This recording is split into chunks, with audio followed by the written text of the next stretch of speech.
지금 시각은 7시 20분입니다. KBS.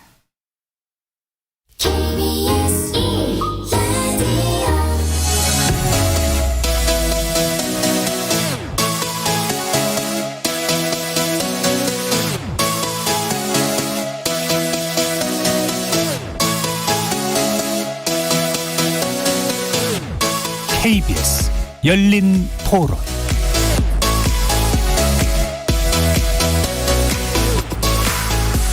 안녕하십니까. KBS 열린 토론 정준희입니다.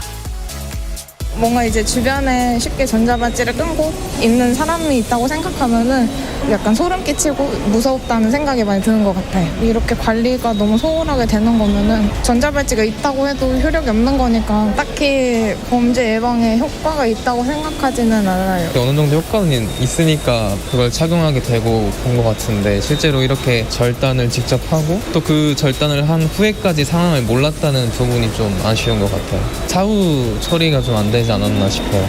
그게 예를 들면 없어지면 대안이 있나요? 전자발찌의 대안이. 실제로 구속시켜갖고 묶어두지 않는 이상은 그 이상은 저는 방법은 일단 없다고 생각하거든요. 그러니까 다른 대안을 찾지 않는 이상은 전자발찌라도 해야 되지 않을까요? 그리고 전자발찌를 끊으면 끊은 거 자체를 체크할 수 있는 기능을 충분히 넣을 수 있거든요. 그 비상벨이 울리게 한다든지 해서 곧장 출동해서 잡아들이게 하거나, 그러니까 그런 방법을 더 찾아야지 끊고 들어가 사람을 죽였다 해서 그거 필요 없으니까 없애자는 건 저는 아닌 것 같아요. 법도 좀 강화를 해야 돼요. 지금보다 배 정도로 그렇게 무거운 그 행벌이 있어야지 엄중하게 처리를 했으면 좋겠습니다. 거리에서 만나본 시민들의 목소리 어떻게 들으셨습니까? 오늘 KBS 열린 토론에서는 연쇄살인을 막지 못한 전자발찌 문제를 들여다보려고 합니다. 최근 2명의 여성을 잇따라 살해하면서 전자발찌를 훼손하고 달아났던 피의자 강윤성이 오늘 검찰에 구속 송치됐습니다. 이미 2명의 희생자가 나온 데다 추가 피해 가능성도 높았던 만큼 이번 사건을 둘러싼 국민적 분노와 불안감이 커지고 있는데요. 특히 전자발찌 제도의 실효성에 대한 의구심이 적지 않습니다. 전자발찌 제도가 최근 대폭 확대되면서 현재 법무부가 관리하는 전자발찌 착용자는 모두 4,800명 수준을 넘어섰는데요. 전자감독 제도가 처음 시행된 2008년 이후 한 해도 빠지지 않고 전자발찌 훼손 사례가 발생했다고 합니다. 올해만 해도 13명이 전자발찌를 끊고 도주했고, 이번 강윤선 사건 직전에도 50대 남성이 전자발찌를 끊고 달아났다가 16일 만인 오늘 검거됐습니다. 이렇다 보니 전자발찌 무용론까지 나오고 있는 상황. 오늘 KBS 열린 토론에서는 전자발찌의 실효성을 진단해보고 허점을 드러낸 보호관찰 제도의 대안을 모색해보는 시간 갖도록 하겠습니다. KBS 열린 토론은 여러분이 주인공입니다. 문자로 참여하실 분은 샵 9730으로 의견 남겨주십시오. 단문은 50원, 장문은 100원의 정보 이용료가 붙습니다. KBS 모바일 콩, 트위터 계정 KBS 오픈, 그리고 유튜브를 통해서도 무료로 참여하실 수 있습니다. 또 이제 콩에서도 보이는 라디오로 만나실 수 있습니다. 시민 논객 여러분의 뜨거운 참여 기다리겠습니다. KBS 열린 토론 지금부터 출발합니다. 살아있습니다. 토론이 살아있습니다. 살아있는 토론, KBS 열린 토론. 토론은 라디오가 진짜입니다. 진짜 토론, KBS 열린 토론.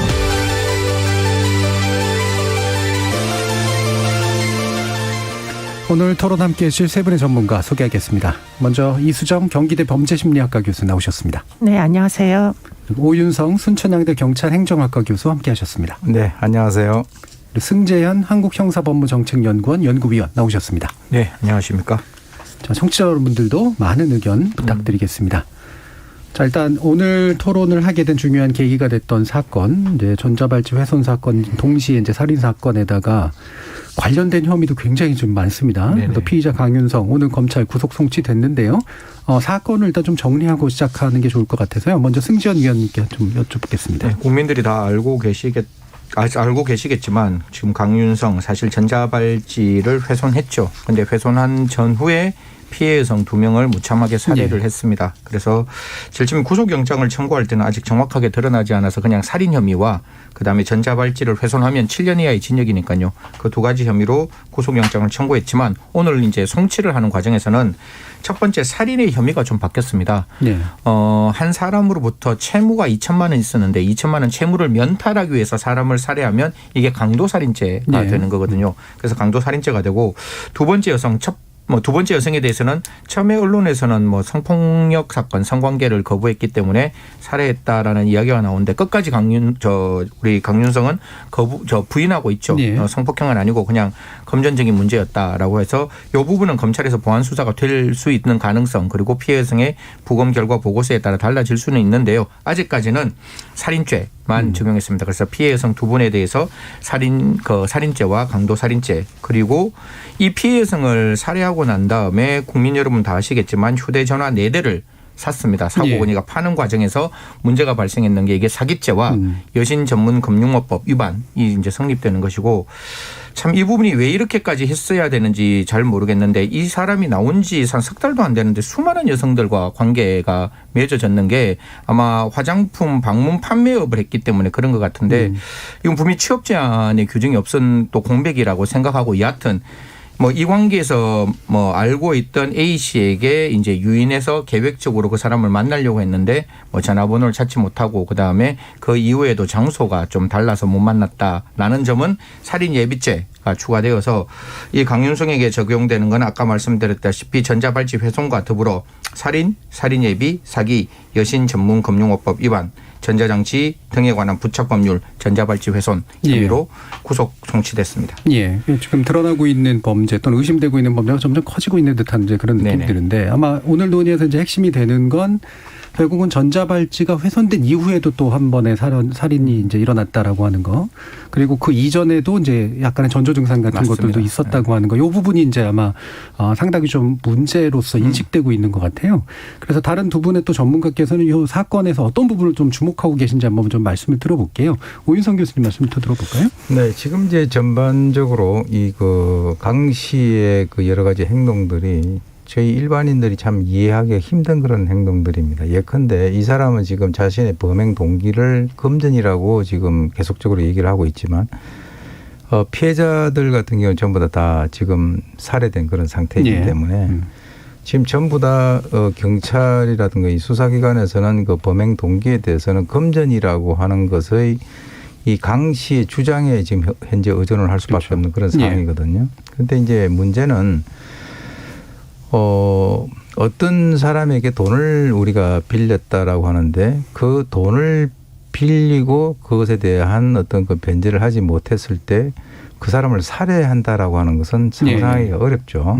돈을 어떻게 보면은 변제하지 않는다든지 그런 방법을 회피적인 방법을 사용을 할 수 있는데 왜 그럼 그 사람을 살해했을까라고 하는 그런 문제고요. 또 하나 이제 그 의문이 드는 것은 한 사람에게 돈을 변제하기 위해서 다른 사람에게 돈을 빌려달라고 하는 그 과정에서 빌려주지 않는다고 또 살해했단 말이죠. 그러니까 그 살해를 당한 이 피해자들의 입장에서는 저희가 일반적으로 봤을 때 과연 그런 살인의 피해를 당할 정도의 원한 관계라든지 이런 어떤 그 명확한 동기가 제시가 되지 않는 상태에서 그냥 그 강 씨의 범행 동기는 금전이다라고 하는 쪽으로 지금 현재 가고 있는데 일단은 이제 그 검찰로 송치가 됐으니까 그런 부분들에 대해서 좀 더 명확한 어떤 그 규명이 있어야 되지 않느냐라고 하는 그런 생각을 해봅니다. 예, 현재 이제 피의자의 진술에 의존해서만 범죄 동기를 파악할 수는 없는 상태이기 때문에 이 부분에 대한 구체적인 어떤 수사가 더 필요하다라고 보셨네요. 이수정 교수님 어떤 부분도 주목하고 계시나요? 물론 저도 지금 오윤성 교수님 말씀에 상당히 비슷한 기조를 갖고 있는데요. 예.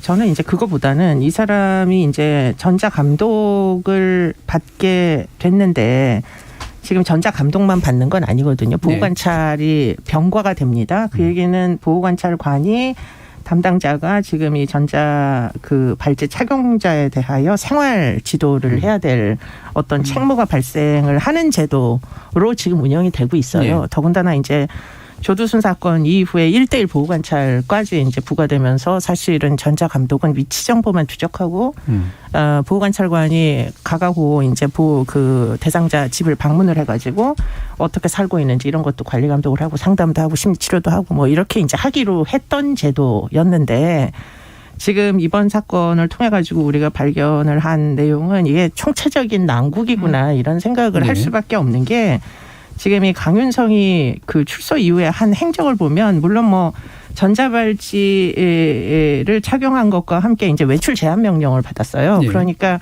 그 외출 제한 명령을 위반한 건 2번입니다. 이제 야간에 외출을 해가지고 출소하자마자 몇 주 만에 1차적으로 이제 야간 외출 제한 명령을 어겼고요. 그리고 이번 사건 한 사람을 죽이고 그 사이에도 외출 제한을 어긴 두 번째 이제 그 준수사항 위반이 있었는데 그럼에도 불구하고 보호관찰관이 심지어 1대1 대면도 하지 못하는 상황이었다. 물론 뭐 코로나라서 어쩔 수 없었다. 뭐 이런 변명이 있기는 합니다만. 근데 더군다나 이제 그것 말고도 전 도대체 이해가 안 되는 게 이 여성들의 신분이 전부 도우미 여성이었어요. 그 얘기는 무슨 얘기냐면 이제 성매매와 뭐 노래방에서 이제 만났다고 하니까 그런 유흥업소의 출입이 아주 자유로웠다. 네. 예, 그리고는 아마 금전거래도 뭐 상당히 자유로웠던 것 같다. 네. 출소한 지 얼마 안 됐는데 빚이 뭐 2천만 원 이상 발생하는 건 쉬운 일은 절대 아니거든요. 더군다나 이 사람이 생활보호 기초생활수급자로 국가에서 지원을 또 수백만 원을 받고 주거지도 제공받고 그러니까 사실 그 돈으로 얼마든지 보통 사람들은 살 수 있는 기간이잖아요. 그런데 돈이 그렇게 많이 갑자기 필요한 이유가 도대체 뭔지 그것도 결국은 정상적이지가 않아 보여요. 더군다나 지금 그것뿐만 아니라 화장품 아까 말씀하셨지만 보호관찰관이 제재를 해야 되는 건 지금 이 사람이 성범죄 누범자인데 그러면 결국 여성을 대상으로 심지어는 15년 받았던 건 30명의 피해자가 있는 강도 성폭행 강도 강간 사건으로 이 사람이 이제 처벌을 받은 건데 결국은 여성들에게 접근을 너무 용이하게 할 수 있는 화장품 판매업에 종사한다는 사실 보호관찰관이 알았었는지 그것도 전 이해가 잘 안 돼요. 그렇기 때문에 결과론적으로 전자발찌만 채워놨지 생활지도가 하나도 안 되고 있구나. 라는 게 지금 이 현실적인 문제이고요. 그리고는 이제 뭐 그거는 이 사람에 대한 거고 또 한 가지 제가 이 사건을 바라보면서 제가 정말 너무 그 문제다라고 생각하는 거는 이게 사실은 그 전자기기판 감시 신호를 감시할 수 있는 전자기기판이 전국에 전국에 두 군데밖에 없어요. 서울이랑 대전. 그렇기 때문에 그 두 개의 계기판으로 모든 전자 신호를 다 추적을 해야 돼요. 전국의 그 전자발찌 착용자들의 준수사항 위반 사실을. 그러면 이게 이제 그 계기판이 두 군데밖에 없고 보호관찰관 수는 제한돼 있고 그러면 소화를 할 수 있는 역량이 제한돼 있잖아요. 아마도 저희가 지금 뭐 지난 2008년도부터 했으니까 10수년 동안 이 운영된 과정을 보면 아무리 많이 관리를 해도 4,000명 이상 관리하는 것은 일단 이 시스템에서는 거의 불가능해 보여요. 그런데 그런 것들에 대한 그러니까 리밋이 있는 제도예요. 근데 그 리밋에 대한 이해도가 법무부에서조차 제대로 파악이 안 된 것 같다. 그래서 갑작스럽게 이 가석방 대상자한테도 전자감독을 하겠다고 숫자가 지금 원래 고위험군이 4천 몇백 명이 차고 완전 지금 폭발 직전인 시스템에다가 전자발찌를 채우니까 그것도 가석방 대상자한테 채우니까 지금 숫자가 8천 명으로 늘어났다는 거잖아요. 그러면 2달 만에 2배로 늘릴 만한 무슨 뭐 자원의 배정이 있었는지 도대체 무슨 용기로 전국에 지금 8천 명이 전자발찌를 차고 온 데서 준수사항을 위반하면서 시뻘겋게 불이 계기판에 들어올 텐데 그거 감당 어떻게 하려고 갑자기 8천 명을 그 채우라고 도장을 찍어줬는지가 전 이해가 안 돼요. 일단. 총체적 난국이라고 표현하신 만큼 총체적으로 지금 지적을 해주셨는데 일단 상당 부분 방치돼 있었다. 그렇죠? 거의 예방이 불가능할 정도로 방치돼 있었다. 그 이유는 관리가 부실했기 때문인데 이게 실제로 관리가 가능한 형태로 지금 자원 배치가 돼 있었느냐. 이런 근본적인 문제까지 좀 제기를 해 주셨어요. 승지현 의원님도 또 지적을 해 주신 부분이 사실 있으시다면. 장관께서 특단의 대책을 말씀하셨어요. 이게 예. 도대체 전자감독 장치에 대해서 우리가 앞으로 어떻게 미래를 이끌어갈 것이냐, 그리고 그 공백을 어떻게 메꿀 것이냐에서 이제 말씀을 주신 부분이 당연히 인력의 정원이 필요하다라는 말씀을 주셨는데 인력의 정원이라는 게 쉽지는 않습니다. 사실 이제 국회의원으로 계셨을 때에는 당신께서 법사위에 있으면 법을 바꾸면 되고 당신이 예결위에 있었으면 예산에 뭐 정원이 가능한데 한 부서의 장관께서 인력을 갑자기 늘린다는 거는 관계 부처의 협력이 필요한 건데 그렇죠. 그에 대한 구체적인 말씀이 안 계셔서 저희들 입장에서는 좀 그 부분을 조금 잘 메꾸어 주셨으면 하는 부분이고 이제 이수정 교수님 말씀 주셨는데 1:1 전자감독 이야기를 좀 드리면 장관께서 인력을 늘리지 않더라도 1:1 전자감독의 어떤 효율성을 높이겠다라고 말씀 주셨어요. 이번에 이 강 씨도 사실 미성년자에 대한 성폭행이 아니었고 3번 이상이 아니었기 때문에 사실 1:1은 아니었거든요. 네. 그럼에도 불구하고 법원이 분명히 그렇게 말을 해요. 시설 내에 있었기 때문에 재범이 없었는 거다. 하지만 재범의 가능성은 매우 높은 사람이다. 라고 해서 전자감독 장치를 붙였다면 인력이 늘어나지 않고 1:1 감독을 늘리면 요새 MZ세대에 제가 이렇게 같이 저희 동료들하고 이야기하면 6시까지 줄 수 있는 일을 같이 해야 돼요. 예. 그게 아니고 7시, 8시까지 일을 할 수 있는 일을 같이 하더라도 첫 번째 딱 이야기하는 게 그럼 인력을 늘려야죠. 저는 6시까지 최선을 다했는데 이 양은 6시 안에 할 수 없는 양을 인스트럭션을 주면 그거는 잘못된 갑질 아니냐 이렇게 나온다면 이분들도 공무원이고 열정과 헌신이 있지만 이분들의 그 개인이 가지고 있는 역량의 한계가 있을 수가 있잖아요. 그러니까 예산과 인력이 늘어나지 않는 상황에서 1:1 전자감독을 늘리겠다는 말은 지금 담당하시는 분들에게 많은 업무 로드가 걸릴 수밖에 없는 상황이기 때문에 이게 실효적으로 정말 우리가 이펙티브니스라 그러죠. 그 실효성을 늘리기 위해서는 그 전제가 되는 원칙적인 그 예산과 인력의 정원을 어떻게든지 이건 대통령께서 좀 나서 주셨으면 좋겠어요. 이건 진짜 국민들의 생명과 재산과 신체에 현존하고 명백한 위험이 발생했다. 지금 생명이 두 분이나 지금 앗아가는 거잖아요. 이 사람이 안 나왔으면 국민이 안 돌아가셨거든요. 그럼 이건 굉장히 위험한 상황이라고요. 그러면 대통령께서 좀 적극적으로 인력 좀 늘려야 한다라고 좀 그냥 시민의 한 사람, 이건 형사정책의 어떤 담당자가 아니라 시민의 함상으로 한 사람으로 대통령께서 적극적으로 인력과 예산에 대한 말씀을 좀 주셨으면 하는 마음입니다. 예. 이제 또 대통령까지 이제 호출이 됐습니다. 법무부 장관 수준을 이제로는 안 된다 이제 이런 말씀이신데 지금 뭐 약간 이제 승전 위원님께서 MZ 세대가 동료라고 그러셔가지고 제가 순간적으로 깜짝 놀랐습니다. 왜냐하면 저희들 이야기할 때 제가 제일 싫은 게 그 상하 관계거든요. 그 직장에서 저와 같이 일하는 사람 다 동료라고 저희들이 생각을 해야지 이 새로 들어온 신입을 하신 분들에게 내가 갖고 있는 나의 어떤 과거의 경험 때문에 이 사람들을 가르칠 수 있다라고 이야기하면 그 순간 그 직장은 갑질의 직장이 될 수 있어서 저는 국가 공공기관은 적어도 도로는 모든 사람들은 같은 동료라고 좀 이야기를 했으면 좋겠다. 승전 위원님이 MZ세대를 주장하시는 줄 알고 제가 깜짝 놀랐다. 네네네. 자, 잠깐 이제 뭐 농담이었고요. 사실 심각한 문제래 가지고 이제 다시 또 이제 돌아와서 좀 얘기를 해야 될 것 같은데 지금 이제 체제를 얘기해 주셨잖아요. 근데 이제 요번에 사건이 이제 약간 복잡하게 좀 얽혀서 이제 법무부에 의한 이제 관리 시스템인데 경찰이 이제 또 뭔가를 해줘야 되는 그런 시스템이었던 거잖아요. 여기서 이제 사실 약간은 이른바 핑퐁 같은 것들이 좀 있는 듯한 느낌. 어느 쪽에 좀 더 많은 책임을 묻고 싶으세요, 교수님? 지금 이제 이게 가장 문제가 되는 것이 전자발찌 제도 그 자체에 문제가 있는 것도 있지만 가장 핵심적인 것은 이것이 어떤 그 법무부 보호관찰 쪽에서만 이것을 감당을 할 수 있는 그런 사안이 아니거든요. 이건 반드시 그 경찰의 협조를 갖다가 얻지 않으면 안 되는 것인데 이번 사건 같은 경우도 물론 이제 제도적으로 잘못된 그런 부분도 있습니다만 지금 이제 어떤 그 예를 들어서 이런 게 있어요.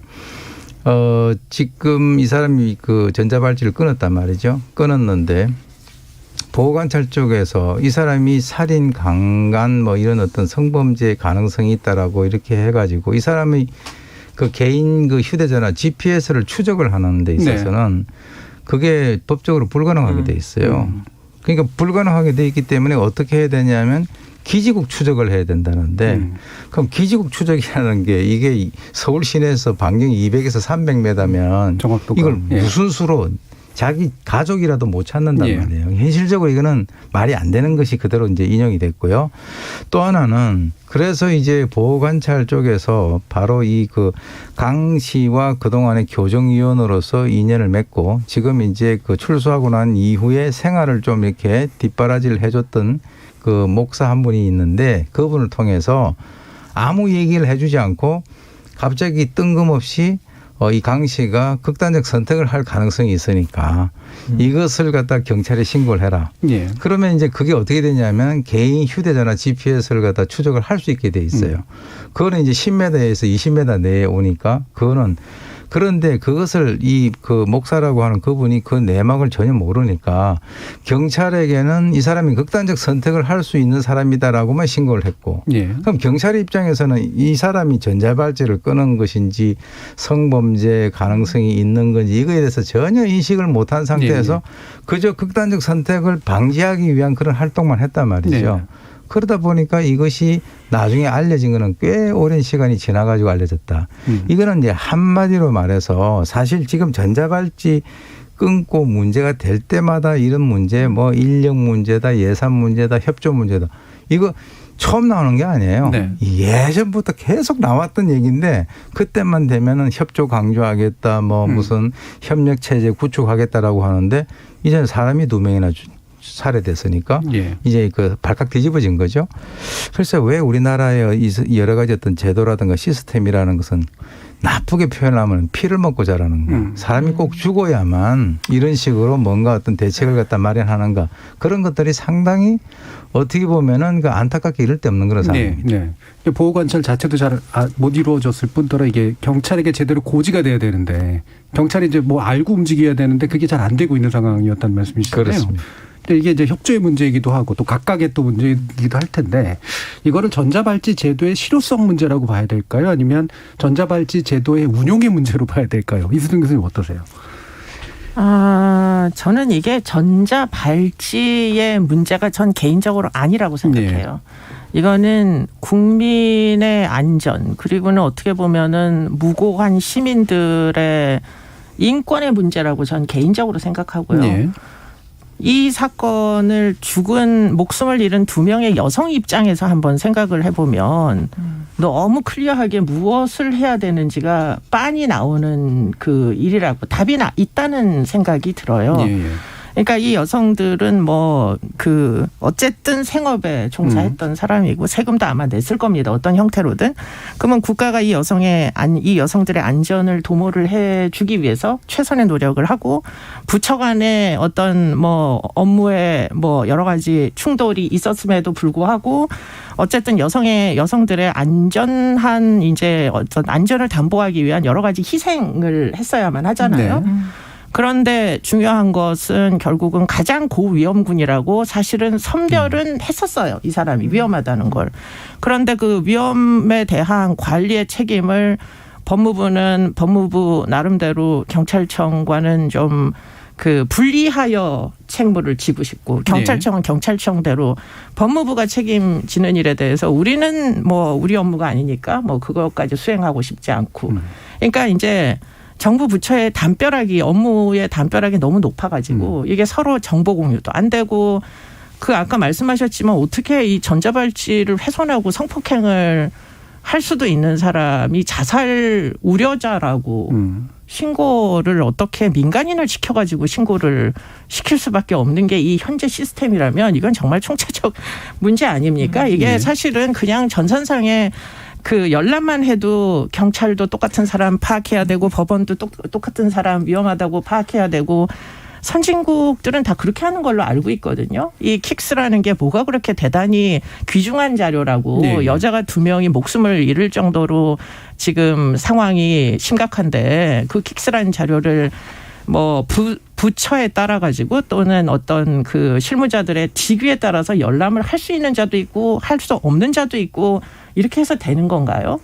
전과자들의 정보가 그렇게 귀중한 건가요? 네네. 전 도대체 그 대목에서 저는 이 중심을 잃었다. 예, 저는 그렇게 개인적으로 생각합니다. 뭐 이게 관료주의의 기본적인 칸막이 문제는 사실 이 문제뿐만 아니라 다 좀 일반적인 맞죠. 문제이기도 한데, 근데 중요한 게 그러니까 결국 인권이나 생명에 대한 우선순위를 놓고 사실은 이 조직들이 움직였느냐, 이 부분을 지적을 해주셨잖아요. 네, 사실 승일님. 이게 우리 법에 보면 현행범이에요. 전자발찌 예. 끊으면 7년 이하의 징역이면 긴급체포되는 굉장히 엄중한 범죄거든요.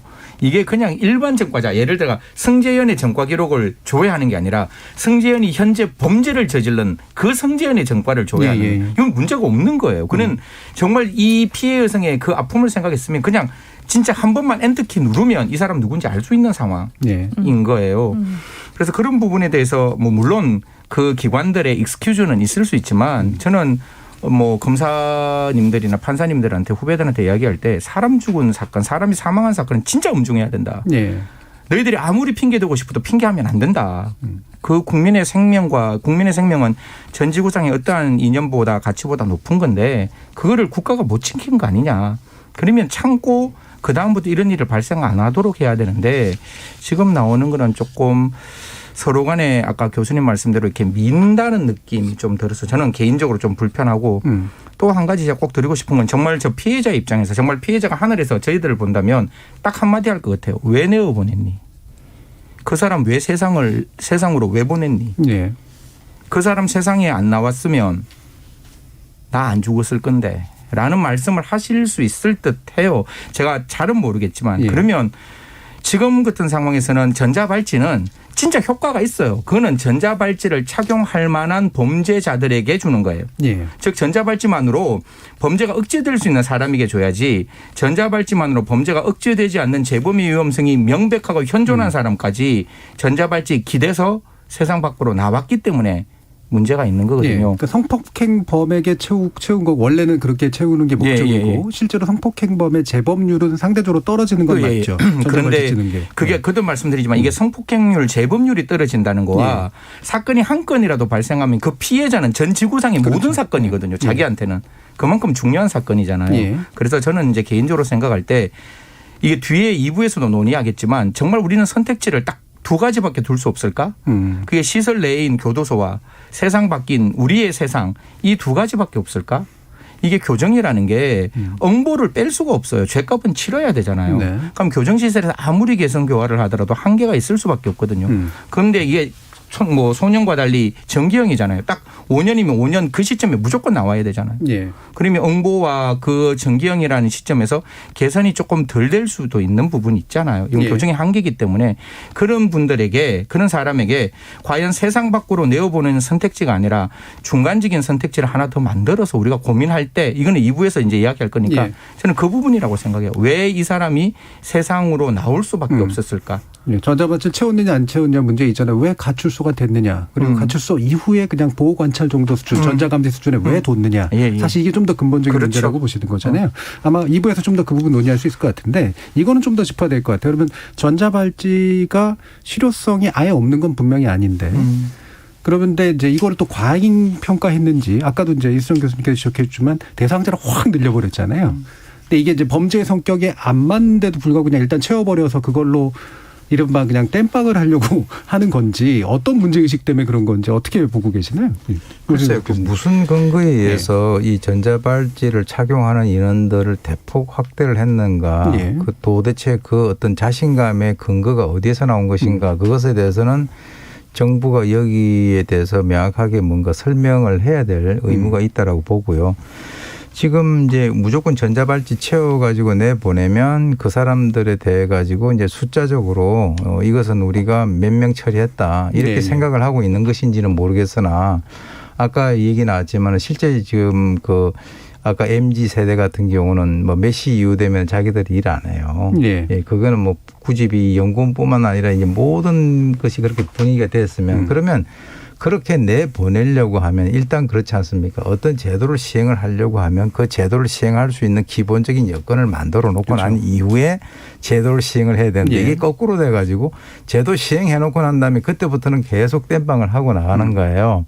그러니까 이것이 이 처음에 이제 이것과 연관돼 가지고 어떻게 해서 국민들이 공분을 하고 있는가라고 하는 그런 어떤 질문도 있었었는데요. 그거는 뭐냐면 소위 얘기해서 바깥에 내보내려 그러면 그것을 감당할 수 있는 여건과 시스템을 구축해 놓고 내보냈었으면 이런 상황까지 온 것은 아니지 않느냐. 일단 전자발찌를 차고 있는 사람이 어떤 것을 끊고 난 뒤에 범행을 저질렀다라고 하면 그 자체가 언론에서 포커스가 이렇게 집중이 될 수밖에 없고 또 거기에다가 이 사람이 단순히 어떤 뭐 절도를 했다든지 어떤 뭐 폭행을 했다든가 이런 정도가 아니라 성폭행이라든가 살인이라든가 이런 아주 강력 사고가 발생을 했을 때 국민들이 아니 그러면은 나라에서 이런 식으로 전자발찌 채워가지고 내보내놓고 그런 사법 시스템이 도대체 어떻게 백주대낮에 이런 일이 벌어지고 이런 상황이 될 수가 있느냐라고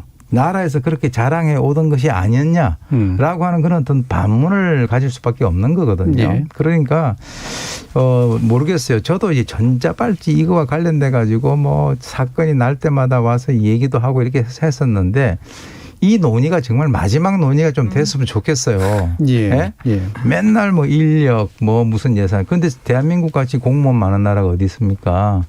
그런데 그렇게 공무원 많이 있는 한쪽에 이거는 어떤 그 분배 적정성이라고 하는 측면에서 진짜 이쪽은 필요하거든요.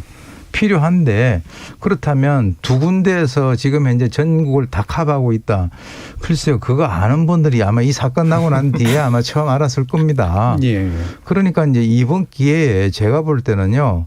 이렇게 얼버무리면서 갈 것이 아니라 실제로 보호관찰관 전원을 대상으로 해가지고 설문조사를 하든가 그래서 업무 분석을 정확히 하고 국민들에게는 이렇게 해가지고 우리가 정말 이쪽 부분은 더 이렇게 사람을 갖다 정원을 시키고 예산을 더 해야 되겠다라고 하는 그런 설득을 해 나가야 되지 않느냐. 예. 그죠? 뭐 이런 사건 터지면은 전자발찌 더 세게 이렇게 강화하겠다. 내구성 강화한다. 뭐 그렇게 따지면은 중세 때 보면은 뭐 이게 쇠 해가지고 이게 둥그런 쇠 하는 그걸 해야 되는 거 아닙니까? 그런데 어쨌거나 전자발찌는 지금까지 계속적으로 끊겨져 왔거든요. 그렇기 때문에 이번엔 좀 다른 시각으로 접근을 했으면 좋겠다. 이거 뭐 또 대강 얘기해서 우리 이런 대책을 마련해 놨다라고 해가지고 넘어가려고 하시지 말고 설문조사를 했다. 그 보호관찰관 하는 모든 사람들은 설문조사를 했더니 이런 문제가 있더라고 해서 그 결과를 갖다 국민들한테 공개를 하고 이번에 잘못된 부분에 대해서는 확실하게 이런 식으로 고치겠다 이렇게 나와야 국민들이 납득을 하지 않겠나 하는 생각을 해봅니다. 확실히 이제 발찌의 내구성 강화하겠다. 이건 정말로 그냥 낮은 수준의 이야기인 건 맞는 것 같고요. 이게 사실 논점은 아닌 것 같아요. 그렇죠? 제가 딱 한 말씀만 더 보태면 지금 8,000명 늘린 걸 반대로 딱 바꾸면 돼요. 지금 4,000명 늘어났는 사람이 진짜 전자발찌 차야 되는 사람이에요. 옛날에 가석방 빵 나오면 아무것도 없었잖아요. 그런데 가석방 했는 사람들은 어느 정도 그 위험성이 굉장히 낮은 사람이라고 평가됐으니까 또 보석을 하고 나오는 사람들 기존에 보석이 안 됐으니까 그런 사람들에게 전자발찌를 채우고 원래 외국에서는 전자발찌 교수님 다 아시겠지만 경범죄에게 채우는 거예요. 이게 교정시설로 들어가면 문제 있으니 바깥에서 전자발찌 차고 너 제대로 하면 내가 너 교도소 들어가는 악풍을 내가 없애줄게. 경범죄자들에게 하는 거기 때문에 외국에서의 전자발찌는 나름대로 효과성이 물론 이제 성범죄까지 늘어났지만 효과성이 좋은데 우리는 첫 번째 아까 중간지대가 없다 그랬잖아요. 그러니까 아무리 흉악한 사람이라도 세상 밖으로 나올 수밖에 없으니 이 사람이 위치 정보라도 어떻게 우리는 찾아보자. 라고 해서 나온 게 이게 전자발찌고 그러다 보니까 가장 강력한 사람에게 전자발찌가 들어가게 되는 거예요. 왜냐하면 그냥 내어보내면 문제가 있으니까. 그러다 보니까 전자발찌가 굉장히 효과적인 어떻게 보면 범죄 예방 정책임에도 불구하고 충분히 전자발찌는 위치밖에 확인 안 되잖아요. 상태가 확인 안 되고 정말 전자발찌를 차더라도 내가 충동을 이길 수 없으면 범죄하잖아요. 그런 사람들에게 전자발찌가 우선적으로 적용되어 왔기 때문에 지금과 같은 문제가 발생했다라고 보이는 거죠. 근데 그게 외국의 제도를 저희가 논하기가 지금 좀 어려운 게 그러니까 지금 외국은 보호수용법이 있기 때문에 그렇죠. 전자감독을 대체 형벌로만 쓰는 거잖아요. 근데 우리나라는 2008년도에 도입될 때 애당초에 전자감독 제도에 입법 당시의 취지가 고위험군에 대한 재범 가능성을 통제하기 위한 목적으로 지금 전자감독제도가 이제 도입이 되다 보니까 사실은 지금 말씀하신 취지는 무슨 말씀이신지 제가 너무 잘 알겠는데 현재 다른 대안이 없는데. 그러니까요. 예. 예. 전자발찌밖에 재범을 할 없으니까. 거거든요. 4천 명 지금 예. 골라놓은 사람들은. 그러면 지금 나머지 가석방 대상자 4천 명한테만 전자감독을 앞으로는 부착한다면 지금 기존의 4천 명 그럼 어떻게 해요? 4천 명이 나가서 마구 돌아다니기 시작하면 그래서 아까 제가 중간지대가 필요하다. 그러니까 그게 없는 나라에서 네. 지금 우리가 지금 이 대체 형벌을 그 생각하는 건 아이디어 예. 자체가 너무 무책임했다 저는 개인적으로. 예. 우리나라는 지금 전자감독을 대체 형벌로 도입할 수 있는 조건이 아니다. 조건이 아니에요. 예. 일단 기본적으로. 예. 그래서 이제 전자발찌가 마치 이제 그 우리의 인식 속에 그냥 강력한 성범죄를 저지른 사람들을 그냥 마치 이렇게 발목에 두툼하게 채워놓는 그런 정도로 족쇄처럼 그냥 인식하는 게 대중적인 인식인 것 같아요. 그리고는 근데, 이제 1대1 보호관찰을 예. 그때 얘기했던 건 이제 마치 무슨 뭐 베이비시터처럼 예. 보호관찰관을 위험한 사람들한테 갖다 붙이겠다. 이게 지난 정부, 그렇죠. 지난 이제 국회에서 예. 입법된 그런 내용들이잖아요. 그러니까 그렇게 하기로 했으면은 그러면 베이비시터와 전자감독이 가장 고위험군에게 주어지기로 했으면 해야죠. 그 시스템이 그대로 갔었어야 되는 거예요. 네. 갑자기 무슨 인권보호라 그러면서 대체 형벌 형태로 마구 4천 명을 추가로 더 채우지 말고. 예. 그렇죠. 근데 지금 정책을 완전 미스해가지고 그 바람에 여성 2명의 목숨이 날아갔다고 생각하면은 이 지금 그 정도의 정책 미스를 지금 어디서도 책임 안 지고 어디서도 사고 안 예. 하고 그냥 넘어가겠다라고 지금 강윤성에게만 책임을 예. 묻고 넘어가도 되는 건지 일단 그걸 잘 모르겠어요, 전. 방금 이제 여러 선생님들께서 이제 지적해 주셨듯이 지금 사실 이게 예방 가능했어 보이는 그런 범죄거든요. 특히나 처음에 이제 외출 위반을 했을 때. 그때 뭔가를 했었으면 그렇죠. 네. 이게 근본적으로 뭔가 일이 안 일어났을 것 같은데 이게 안 된 이유가 인력의 부족 때문입니까? 인력들의 인권의식 부족 때문입니까? 뭐라고 보세요, 승재 선생님? 사실 이게 보호관찰관들은 알고 있었던 수치 중에 하나가 예. 이게 재범이 일어나는 그게 그 사람의 바운더리 500m에서 1km 반경 안에서 거의 90%, 80%가 다 일어나요. 그러면 저녁에 외출 제한 위반이라는 건 굉장히 심각하게 받아들여야 돼요. 이게 범죄의 어떻게 보면 가장 큰 증후일 수가 있잖아요. 그렇죠. 그러면 분명히 출동했으면 갔어야 돼요. 예. 그런데 전화를 딱 해보니까 집이라고 얘기하니 그냥 집에 들어갔구나라고 생각하고 그냥 돌아올 수 있고 안 열어주니까 돌아왔다고 이야기하는데 그 수치를 생각하면 언제나 저희들이 형사정책을 만들어갈 때 베이직 에비던스라고 해서 수치가 그 안에서 나와 있는 수치가 굉장히 높다면 적어도 지금부터라도 저녁에 외출 제한 위반이라든가 준수사항 위반이 그 자기의 영역권에서 일어났으면 이건 반드시 확인해야 됩니다. 사실 첫 번째 일어났는 게 저는 확인이 안 됐지만 그게 흉기를 준비했다가 피해 여성에게 일정 부분 흉기에 의한 자상이 있었다라는 이야기들이 나오고 있잖아요. 그러면 자상 처음 하면 자기 손에 상처 나거든요. 그러면 그게 편의점에 가서 자기 손 상처에 관련된 물건을 샀을 수가 있단 말이에요. 그것만 확인했어도 저희들이 29일 날 사건을 막을 수 있는 거잖아요. 두 번째 사건은 분명히 살인을 막을 수 있는데 그래서 너무너무 화가 나는 거예요. 이게 막을 수 있는데 막지 못했다는 게 그리고 뭐 한 말씀만 더 드리면 자동차 렌트카 GV80 빌렸잖아요. 그 렌트카 찾았다면서요. 28일 날. 예. 그래서 3시간이나 들여서 문 열었다면서요. 근데 그 뒤에 있는 왜 흉기를 못 찾았는지를 모르겠어요. 예. 그게 사실 뭐 아까 교수님 말씀 주신 대로 자살 쪽에 관계됐기 때문에 그 사람의 어떤 그 행적을 찾기 위해서 그 부분을 놓쳤다라고 이야기하지만 사실 그 GV80 지인에게 돌려주면서 그 지인이 흉기를 그걸 줬다고 이야기하니까 물론 뭐 저희들이 어떤 사건을 말할 때 현재에서 과거를 반추해서 그 과거의 잘못을 그렇죠. 다 뒤지면 그거야 진짜 한도 끝도 없겠지만 아쉽기는 아쉬운 점이라고 말씀드릴 수 있습니다. 이제 방금 나오신 이제 그 부분에서 이제 이게 경찰의 초동 대응이 충분했느냐. 이제 고지는 물론 충분히 못 받은 면에 의해서 이제 생긴 근본적인 한계도 있긴 있습니다만 이게 이제 나름의 제도적인 한계가 있는 겁니까? 아니면은 경찰은 어느 정도 할 만큼 했다고 좀 보세요? 제도적으로 이제 지금 그 내용도 아까 전에 이제 우리 그 성 의원님 말씀을 하셨는데 전자발찌를 끊는다라고 하는 그것은 그 끊는 순간에 바로 현행범으로 네네. 간주를 해야 됩니다. 그런데 지금까지는 실제로 그렇게 안 해왔죠.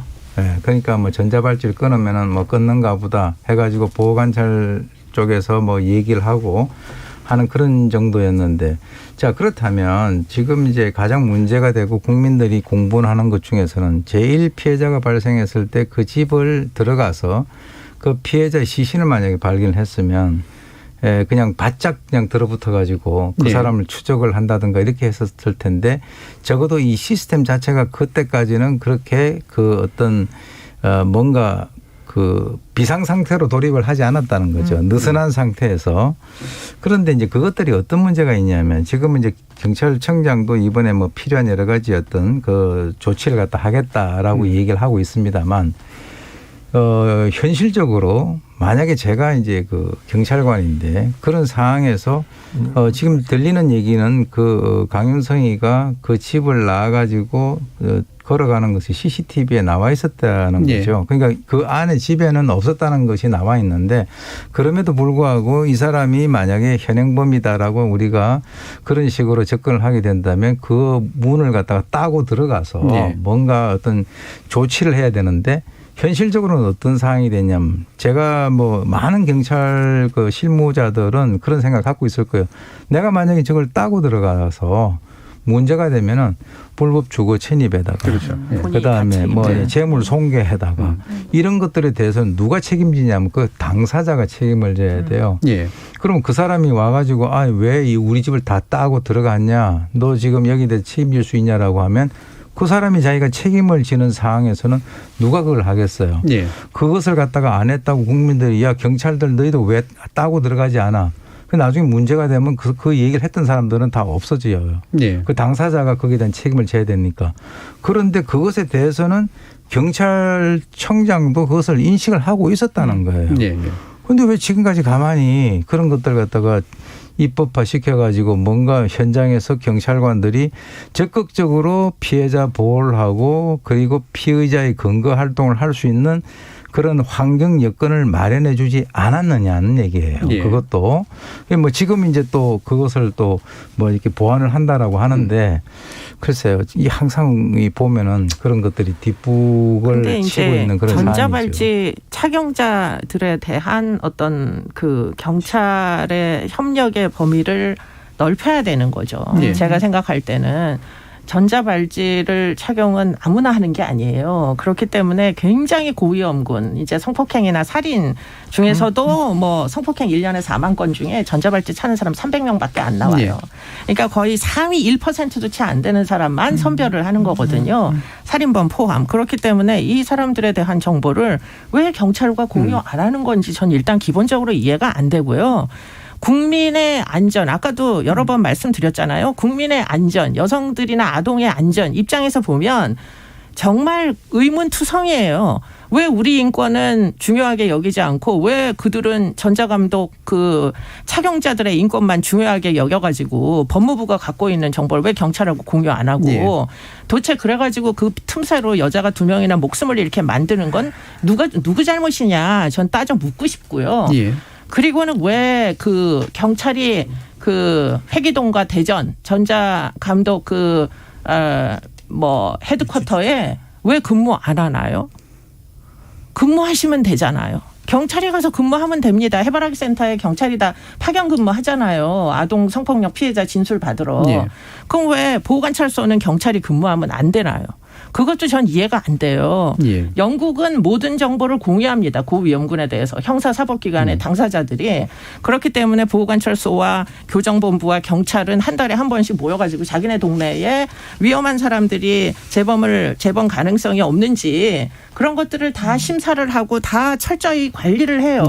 그런데 왜 우리나라는 그게 전부 분절돼 있으면서 분절됐다고 비판을 하면 꼭 걷다 대놓고선 인권 보호 때문이다. 이렇게 왜 답을 하나요? 왜 그들의 인권은 중요하고 왜 피해자의 인권은 왜 이렇게 무시돼도 되는 건지 이해가 안 됩니다. 알겠습니다. 자, 일부 지금 시간이 좀 많이 지나긴 했는데요. 여러 가지 문제들을 지금 다 늘어놓고 다 지적을 해 주셨습니다. 그래서 이걸 어떻게 수렴시킬 것인가, 다음에 다시 한번 안 모시게 만들 것인가, 2부에서 좀 더 논의해 보도록 할 텐데요. 그동안 들어온 청취자 문자 한번 들어보고 가겠습니다. 정의진 문자 캐스터. 네, 지금까지 청취자 여러분이 보내주신 문자들 소개합니다. 4770님, 전자발찌는 범죄 예방이지만 훼손하는 순간 사고를 암시하는 것이죠. 전자발찌 부착자는 늘었다는데 관리할 인력은 보이지 않는 게 문제입니다. K80129437님, 전자발찌 범죄자에게 원 스트라이크 아웃제 필요합니다.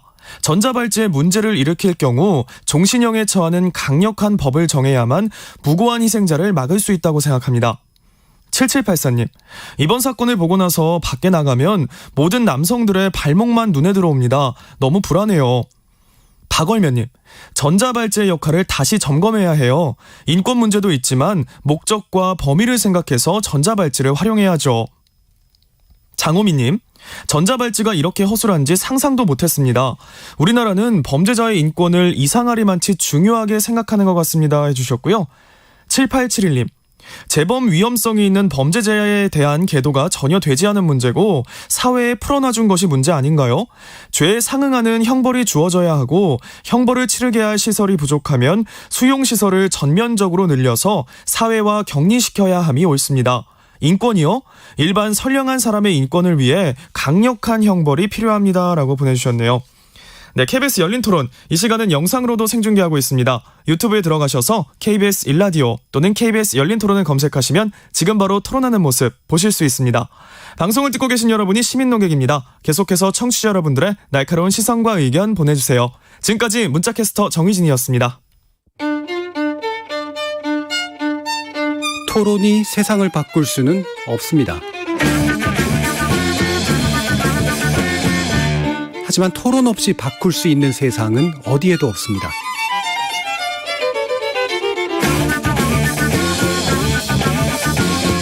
세상의 선한 변화를 갈망하는 당신. 정답이 아니라 질문의 힘을 믿는 당신. 우리 KBS 열린 토론에서 만납시다.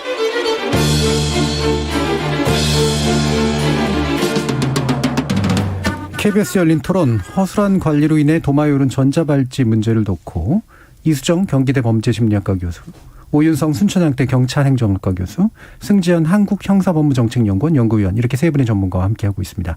자, 일부에서 쭉 지적해 주신 문제들을 간단하게라도 좀 정리를 해보면, 지금 전자발찌 제도를 늘려만 놨지 뒷받침할 인력과 설비가 없는 상태다.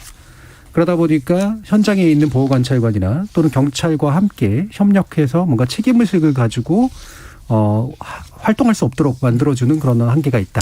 면책도 되지 않기 때문에 생기는 문제. 정보 공유도 안 이루어지고 있다. 그리고 이제 가장 중요하게는 결국은 내보낼 사람을 이렇게 내보낸 게 아니라 안 내보낼 사람을 내보낸 문제로 거기다 발찌만 채워놓은 것. 이게 이제 근본적이다라는 지적을 해주셨기 때문에요.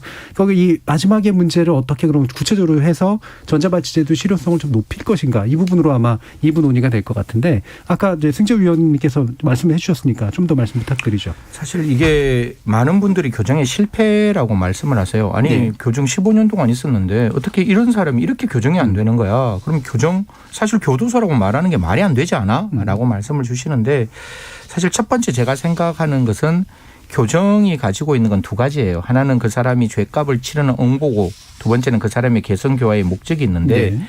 사실 그 교정시설은 A라는 사람뿐만 아니라 나머지 많은 사람들이 자유의 박탈을 받고 있는 곳이잖아요. 그런데 그 A라는 사람이 사이키아트리, 그건 정신적인 문제가 있어서 이 사람만 치료 처우를 받으면 사실 정의라는 게 한 사람에 대한 공정도 중요하지만 다른 사람과의 형평도 중요하거든요. 네. 그렇기 때문에 교정시설 안에서 그 사람만 특별 처우를 할 수도 없는 것이고 또 우리나라 교정시설의 한계가 있어서 나오기 한 3, 4년 전부터 적극적인 치료만 담당하고 싶어도 그런 시설이 많지가 않아요. 그러다 보니까 교정은 그 사람이 나오는 시점에서 잘된 사람과 안 된 사람의 차이가 분명히 있을 수 있다. 이건 교정의 한계의 문제다. 예. 그러면 교정이 제대로 안 되는 사람은 우리가 어떻게 이 사람들을 케어할 것이냐.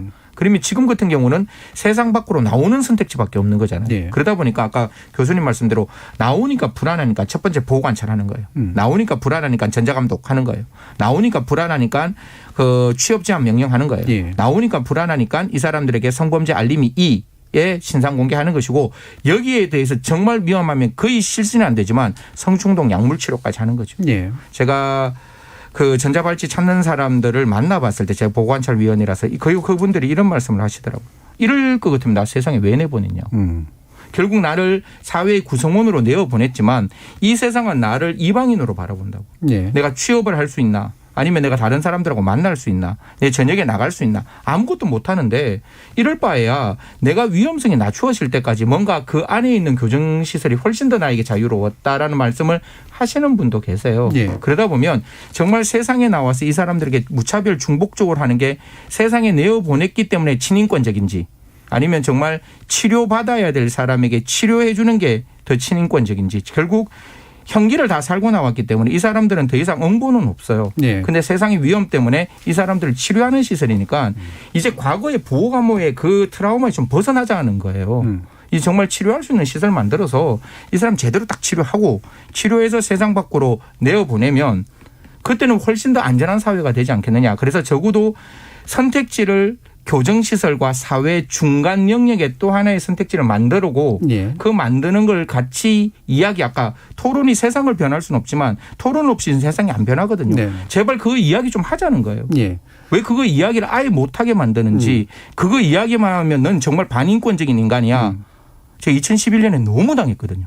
그러니까 반인권적인 사람이 아니라 정말 제대로 된 그 사람의 마음을 치료하자는 논의를 시작했으면 좋겠다는 거예요. 그러니까 기존에 이제 형량을 받으면 그렇게 해서 이제 격리되어 있으면 그게 이제 응보만 있는 게 아니라 이제 교정도 있는 건데 형을 다 살면 응보는 해결됐다고 쳐도 교정이 아직 해결이 안 됐다면 이 교정을 해결하기 위한 뭔가가 필요하다. 이제 이 말씀이시잖아요. 뭐 전자발찌는 그 사람의 위치를 판단한 건지 그 사람의 마음을 치료해 주는 게 전자발찌가 해줄 수 있다면 이건 진짜 엄청난 기술의 발전이죠. 딱 차고만 있으면 사람 마음이 말랑말랑해진다? 이거는 불가능하거든요. 그래서 전자발찌는 사람을 치료하는 게 아니고 사람의 위치를 통제하는 겁니다. 그래서 사회하고 이 교정시설 이 중간에 제3지대인 이쪽에 이제 보호수용 제도라고 하는 게 아마 그런 것들을 의도하는 것 같은데 이거를 응보로 보시는 분들도 많은 것 같아요. 그러니까 인권 침해다, 이중처벌이다, 아마 이런 얘기들을 하는 것 같은데. 그게 이제 왜 그런 얘기가 나오냐면 지금 이제 이 보호수용제와 보호감호제가 일반인들 같은 경우는 이 개념에 대한 차이를 잘 모르시는 분들이 많아요. 이 보호감호제 같은 경우는 이제 사실 뭐 옛날 그 아시지만 청송감호제. 그렇죠. 그렇게 해가지고 그때는 이제 절도범까지 다 이렇게 그 누움이 되는 사람들을 집어넣었거든요. 그러다가 이제 이것이 그 인권을 심각하게 침해한다라고 해서 이미 16년 전인 2005년도에 폐지가 됐습니다. 그런데 이제 지금 그렇게 하다 보니까 사실 그 당시에 1980년에서부터 2001년도까지 그 통계를 내놓은 게 있는데 전체 범죄 증가율이 233%였었어요. 그런데 이제 그 당시에 이제 같은 기간에 전체 범죄 증가율은 233%인데 같은 기간에 보호 감호를 받았던 그 대상 범죄는 그 강도 강간이라든가 이런 강력범들에 있어서 범죄 증가율은 154%니까 이 수치적으로 확실하게 억제가 된 거죠. 되긴 된 건데 이 과정에서 이건 너무 인권 침해적이다라고 해가지고 이제 폐지가 된 건데 사실 이 보호수용제와 보호감호제라고 하는 것이 두 자가 틀리니까 앞에 일단 무조건 보호라고 하는 게 나오니까 그 다음번에는 잘 안 들리잖아요. 아 그러니까 이게 보호감호제 2인가 보다. 이렇게 이제 많은 분들이 생각을 하시고 또 현실적으로는 그것에 대해서 추가적인 이미 그 응보형을 받고 나왔는데 그렇게 따지면요. 전자발찌 채우는 것도 이거는 인권 침해입니다. 그렇게 따지면. 다 받고 나왔는데 왜 전자발찌라는 걸 만들어가지고 채웁니까? 그거는 뭔가 문제가 있기 때문에 예방 차원에서 채우는 건데 지금 이제 이런 문제들이 있지 않습니까? 그래서 이중처벌과 관련되는 그 기본권 침해다라고 하는 그런 주장도 있고 지금 이제 뭐 이것은 중간 어떤 스테이지로서 뭔가 이렇게 이런 게 있지 않습니까? 이 A에서 B 단계로 가는데 갑자기 가면은 적응을 못 하니까 가운데 약간 냉탕에서 중탕으로 거쳐가지고 열탕 가는 이런 개념으로 이제 생각을 하시면 좋은데 사실 이 그 보호감호제 같은 경우는 절도범까지 다 포함했지만 보호수용제 같은 경우는 성범죄라든가 살인이라든가 대상범죄가 굉장히 제한적이에요. 그러니까 소위 얘기해서 바깥에 나와서 별로 위험하지 않는 사람들은 보호수용제에 들어갈 가능성이 없다라고 이렇게 보셔도 된다는 거죠. 그다음에 또 하나는 보호감호제는 청송에다 집어넣어 가지고 완전히 그냥 인권을 침해했다라고 한다면 이 보호수용제 같은 경우는 접견이라든가 서신왕래라든가 전화 사용이라든가 이런 것들이 거의 무제한으로 허용이 되는 거죠. 그러니까 약간 이 적응하는 그 어떤 중간 스테이지고요. 그다음에 일을 하게 된다면 최저임금 이상의 근로 보상도 지급을 합니다. 그러니까 무슨 말이냐면은 바깥에 나와 있으면서 직업이 없는 사람보다도 이 사람들은 경제적으로 자활을 할 수 있는 그런 여건도 갖춰준다는 겁니다. 그거는 국가에서 책임을 지고 그러니까 어떻게 보면 그 사람들에게 무슨 특권을 갖다 부여하는 거죠. 지금 요즘에 취직도 잘 안 되는데 그래서 이런 인권 침해가 최대 감소된 상태에서 이제 하고 있다가 즉 교도소하고는 완전히 다른 목적, 다른 시설, 다른 처우를 한다는 거예요. 네. 그래서 6개월마다 이제 만약에 보수용제를 하게 되면 6개월마다 이 사람이 진짜 바깥에 나가지고 뭔가 좀 이렇게 적응을 할 수 있다라고 하는 그 여부에 대해 가지고는 보수용위원회가 6개월마다 이거는 검사를 해서 그래서 나갈 수 있는 사람에 대해서 좀 이렇게 걸러서 내보내겠다라고 하는데 이 좋은 제도를 왜 인권이라고 하는 대한민국에서는요 인권을 들이대면 말을 못해요. 그러니까 아까 얘기했던 이 그 성범죄자들에 대한 인권도요. 이 행정기관들이 책임을 갖다가 안 지려고 굉장히 소극적으로 하는 거예요. 그러니까 아예 오픈을 안 하는 거죠. 아까 우리 교수님 말씀하셨듯이 그 사람들의 그 정보가 뭐가 그렇게 대단한 거라고 이게 무슨 뭐 인터넷에 뿌리는 것도 아니고 사법기관들끼리 공유하는 것도 안 되느냐. 바로 그런 것이 어떻게 보면 핵심이라는 거죠. 그러니까 인권이 사실 보편 개념인데 사실 선택적 개념으로 좀 쓰이는 측면도 분명히 좀 있는 것 같아요. 이수정 교수님도 아마 비슷한 문제이실 것 같은데. 네, 뭐 저도 거의 비슷한 그 입장이고요. 네, 뭐 지금 저희가 작년에 그 전자발찌 착용자들에 대한 대규모 어떤 자료 수집을 해서 재범 추적 연구를 했는데요. 그 이제 재범 추적을 해보니, 그러니까 한 3, 4년 된 제도잖아요. 이제 그 5년에 한 그 300여 명 정도가 전자발찌를 차고도 성폭행을 하더라고요. 그러니까 1년에 한 60명 정도죠. 그러니까 1년에 전자발찌를 착용한 자가 만약에 4,000명이라면 3,950명은 잘 차고 있는데 50에서 60년 정도가 재범을 하는 거예요. 그러면 이 사람들이 도대체 언제 재범을 하는지를 보면 되잖아요. 이 사람들은 일반적으로는 이제 야간에 그 재범을 합니다. 대낮에 하는 건 아니고요. 근데 야간에 보통 뭐 이제 일어났다 하면 심각한 성폭행이나 이제 인명피해이기 때문에 심각한 거고, 그러면 이 사람들이 낮에 정해진 장소를 전자감독을 하고 있으니까 출근을 했다가 퇴근하는 때 그 사이는 비교적 안전한 듯해요. 그런데 이제 집으로 돌아오면 일단은 전자발찌의 안전지대이기 때문에 전자적으로는 이제 아무런 뭐 징후가 뜨지 않습니다. 그런데 보통 야간에 이들이 뭘 하는지 봤더니 음란물을 이제 밤새 구독을 하고, 그리고는 필요하면 이제 채팅 앱을 통해 가지고 뭐 여자를 불러들여 가지고 최근에 일어났던 이제 그 성폭행 그 사건은 미성년자를 집으로 불러들여서 전자발찌를 찬 자가 이제 재범을 한 그런 사건도 있었고요. 그렇기 때문에 우리나라의 삶의 조건을 고려한다면 이 야간에 혼자서 집에 있는 것이 굉장히 위험할 수밖에 없는, 왜냐하면 인터넷을 하는 동안은 이건 위험에 실시간 노출되는 거예요. 그렇기 때문에 이제 야간의 행동을 자제하도록 만드는 거, 그런 것들이 사실 무지하게 필요한 일이다. 재범 억제를 하려면. 그러면 사실은 우리가 생각하는 이제 이 보호 감호제 같은 이런 정말 격리 뭐 거대한 시설이 사실 필요가 별로 없고요. 야간에 그냥 혼자 살지 않게 한 20명짜리 무슨 기숙사 같은 데서 어딘가로 돌아오게 하는 거죠. 보안 시스템을 갖추고 야간에 컴퓨터만 못하게 하고 TV 보다가 그냥 편안하게 침대에서 자게, 그리고는 상담해주고 심리치료해주고 뭐 얼마든지 인생을 동기화돼서 살 수 있게 이렇게 지지해주고, 이렇게 하면 이 사람들이 그날 견딜 수가 있는 거예요. 근데 그거를 안 하는 지금 방치시켜 놓는 상황인 게 지금 전자발찌를 끊고 여자 불러다가 재범하고 뭐 돈도 뜯고 막 이런 어떤 필요를 유발하는 거거든요. 그러니까 잘 관리가 되는 이제 어떻게 보면은 뭐 일종의 중간 처우 형태의 치료 목적의 보호수용 기숙사 정도를 운영하면 될 것 같은데요. 그 정도의 출소자 지역들의 출소자들을 위한 시설은 이미 전국에 있어요. 그게 법무복지공단에서 운영하는 갱생보호 사업의 연장선상에서 이제 기숙사 같은 시설을 운영을 하잖아요. 지금은 자유롭게 들락날락합니다. 출소자들이. 그런데 우리가 이제 주장하는 바는 이제 정해진 시간에 정해진 곳에 꼭 그리고 인터넷 활용하지 말고 보안 시설로서 그렇게 밤에만 좀 제발 관리를 좀 해달라 이런 거거든요. 그러니까 이중 처벌이라고 보기가 무지하게 어려워요, 사실은. 그래서 아까 제가 말씀드린 것이 그냥 보호 감옥 지금 대한민국은 문재인 정부의 친인권적인 정부예요. 그 정부가 과연 옛날식의 보호 감옥으로 절대로 돌아가지 않습니다. 국민들도 그런 식의 보호 감옥을 용납하지도 않을 것이고 제가 조금 인권위원회에서 이런 이야기를 했는데 만약에 보호수용이면 이 사람이 진역을 만약에 20년 살고 그 친인권적인 시설에서 한 4, 5년 더 살 수 있잖아요. 근데 친인권적인 시설을 자꾸 이게 인권 침해니까 보호수용으로 가면 안 돼라고 하면 우리나라 형기가 더 늘어날 거예요.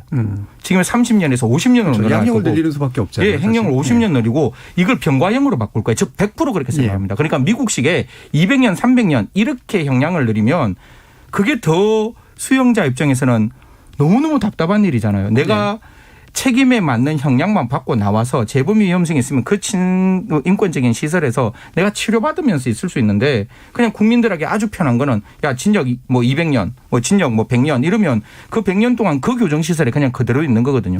자기가 개성교화도 안 되고 그냥 진짜 탈사회화 될 수 있는데 과연 그것을 용납할 것이냐. 그래서 보호수용을 반대하시는 분들에게 정말 묻고 싶어요.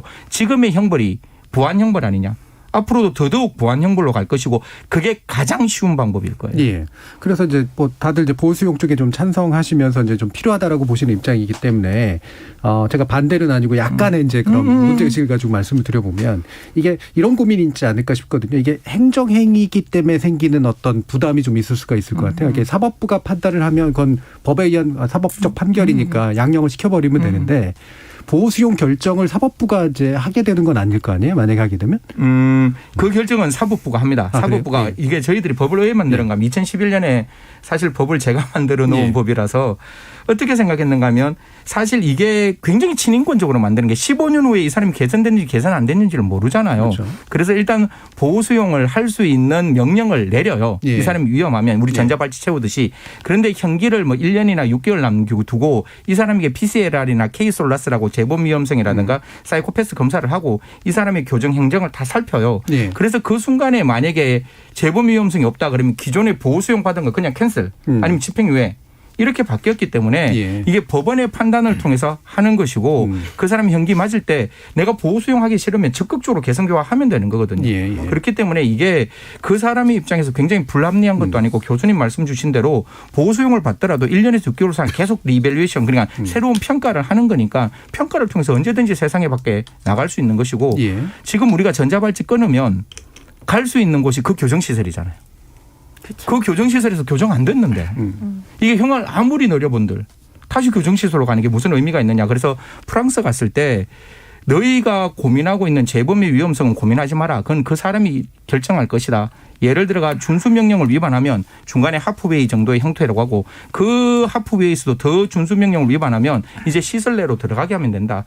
그 보안 처분은 비례성의 원칙이니까 그 사람이 위반했는 정도만큼 그 사람을 새로운 시설에 들어가게끔 하면 되는 거지 왜 그거를 위험하게 너희들이 먼저 선제적으로 판단하냐. 일단 그 사람에게 그런 어떤 자격을 주고 세상에 나왔을 때 그 위험 지금 준수명령 위반하면 무조건 형벌이니까 그게 아니라 그런 시설에 차례차례 들어가게끔 만들면 되는 거 아니냐라고 프랑스도 똑같은 이런 사법처우 하거든요. 치료처우를. 거기 원장님이 그렇게 말씀하시더라고요. 그러니까 사법적 결정으로 다 포괄할 수 있는 것이고 그렇다면 현재 예를 들면 법의 불비 때문에 문제가 됩니까? 아니면 어떤 제도적으로 좀 새로 마련해야 되는 것들이 좀 있는 겁니까? 지금 이제 시설과 연관해서 예산이 얼마나 드느냐 이 이제 대목이 논쟁이 될 수는 있어요. 전 그렇게 생각하는데 그렇기 때문에 이제 그 범위를 정하는 거 앞으로 이제 입법 과정에서 논의를 할 때 도대체 몇 명을 어느 정도까지 수용하도록 시설을 만들 거냐. 대형 시설은 제가 볼 때 별로 효과가 없을 것 같고요. 뭐 중소형 시설로다가 뭐 지역적으로 이렇게 안배해가지고 만들면 사실은 크게 예산이 많이 들 것으로는 보이지 않습니다. 뭐 지금 이제 논의되는 무슨 미래형 전자 발찌라는 게 있는데 생체 분석까지 다 하는 네. 그러한 이제 IT 새로운 첨단 기술을 개발하겠다고 드는 비용 네. 이게 거의 한 뭐 반도 들지 않을 거예요. 좀 애플워치도 아니고 굳이 그럴 필요는 없을 것 같은데, 그죠? 이거 한 가지만 예. 그 최저임금 갖고 국민들이 되게 화내세요. 이 사람들 왜 보호수용해서 최저임금 주냐라는데 제가 이 부분만 말씀드리면 이 사람들이 바깥에 나오면 그러니까 생계가 굉장히 어려운 분들이잖아요. 그래서 그 바깥에서 이번에도 145만 원 받았다 그러더라고요. 네, 그러니까 네. 사실상 이 사람이 안에서 자기가 일해서 자기의 비용으로 돈을 받는 게 낫지 제가 바깥에 나와서 국가가 주는 세금으로 그 최저 생계를 유지하는 게 오히려 저는 조금 지금 대한민국은 굉장히 복지적인 국가이기 때문에 네네. 내가 능력 안 되면 최저임금과 유사한 걸 그냥 세금으로 그냥 무작정 주는 거거든요. 그런데 보호수용은 자기가 일하는 거라고요. 그렇죠. 일해서 네. 그 노동의 대가로 받아가는 거니까 왜 최저임금을 받느냐 이 문제가 아니라 그분들이 그냥 세상에 나오면 그냥 일 안 하고 최저임금과 유사한 세금을 받아간다라고 생각하시면 지금 됩니다. 조두순 같은 경우가 딱 똑같이 그렇잖아요. 받아요. 예. 주거지도 받고 네. 뭐 생계 지원부터 시작해서 예. 여러 다 가지 뭐. 지원금을 받으니까 그게 또 이제 한때 또 문제가 됐었죠. 네. 윤석 교수님 말씀 주시죠. 그런데 이제 하나 조금 문제가 될 수 있는 것은 이제 법무부에서 기존적으로 가지고 있는 갱생 보호 시설 같은 예. 것을 그대로 이제 활용을 한다라고 하면은 이제 그 문제가 없을 수 있는데 만약에 이제 보호 수용 시설을 어디 새로 만든다라고 네. 하면 글쎄요, 그것을 아마 그 지역에 있는 주민들 그렇죠. 이 반발이 동의를 할 것인가, 인임비 현상이라든가 그런 것들이 이제 앞으로 우리가 만약에 이 보호 수용제를 채택을 해서 그것을 운용해 나가려면 그것은 또 하나의 넘어야 될 그럴 어떤 커다란 그 장애물 중에 하나다 이렇게 이제 보고요. 저는 이제 사실 이 보호 수용제 이런 걸 이제 떠나서 제가 아까 다시 강윤성이 사건으로 돌아와서 강윤성이가 하는 여러 가지 어떤 행동들, 다시 말해서 언론에 대해서 그 마이크를 발로 차고 하는 이런 여러 가지 행동들, 그리고 지금 최근 들어가지고 일종의 어떤 그 경향같이 많은 범죄자들이 그 강력범죄, 흉악범죄를 저질러 놓고 언론에서 굉장히 뻔뻔하게 그렇게 되거든요. 근데 그것을 그 이번에도 보니까 강윤성이가 들어가 가지고 경찰관을 폭행하고 또 뭐 거기에서 막 그 자기 하고 싶은 대로 하는 거예요.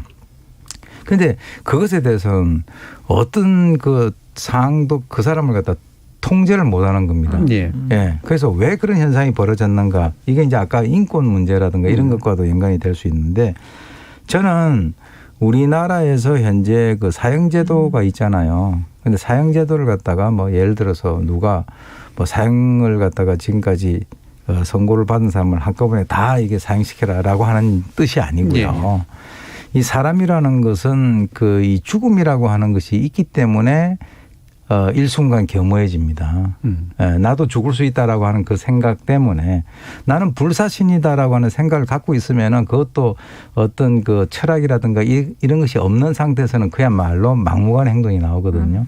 저는 이번 기회에 우리나라 국민들한테 국민 투표를 하고 하는 것을 갖다 해서 이 과연 사형제도를 갖다가 그냥 이렇게 놔둘 것이 아니라 선별적이고 그리고 부정기적으로 굉장히 반성을 하지 않는 그런 사람들에 대해서 저는 한 명만 집행을 해도 저런 일들이 상당히 줄어들지 않겠나. 이거는 심리적인 그런 측면인데요. 사역까지 갑자기 좀 가버려가지고 1분 정도 마무리할 시간이 있어서 이수정 교수님 말씀을 들어보죠.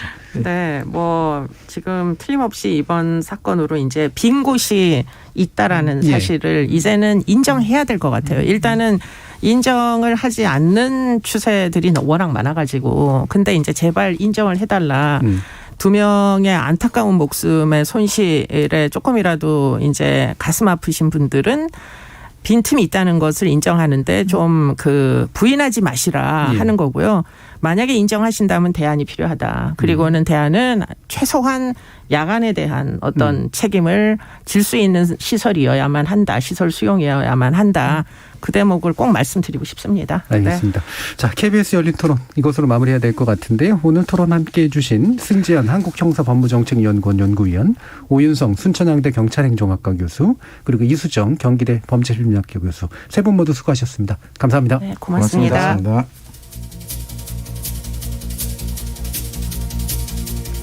범죄라는 게 워낙 매체가 자주 다루는 소재고 대중들도 많은 관심을 품는 대상이다 보니 어쩐지 우리는 점점 더 흉포해지는 사회에 살고 있는 게 아닌가 하는 그런 불안감에 시달리곤 하죠. 하지만 우리 사회의 치안 수준은 객관적으로 매우 높고 좀 더 많은 자원이 범죄 예방과 처벌을 위해 투여되는 방향으로 옮겨져 오고 있는 건 또한 사실입니다. 전자발찌와 보호관찰제도 역시 그런 진화의 산물이었던 만큼 그간 나아져 온 것들을 원천적으로 부정하기보다 더 나아져야 할 빈틈을 더 정확히 찾아내는 일이 중요하겠죠. 참여해주신 시민 농객 여러분 감사합니다. 지금까지 KBS 열린 토론 정준이었습니다.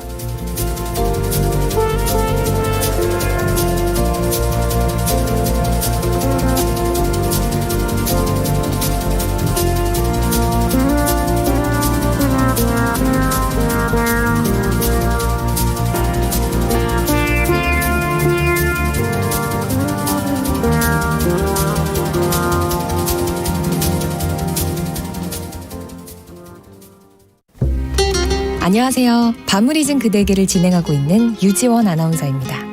밤그대는 1964년에 첫 방송을 시작해 현존하는 최장수 프로그램인데요. 30년이 넘는 시간 동안 늘 같은 시간, 같은 자리에서 청취자들을 기다리고 있는 KBS 라디오 프로그램들이 여기 있습니다. FM대행진을 진행하고 있는 조우종입니다.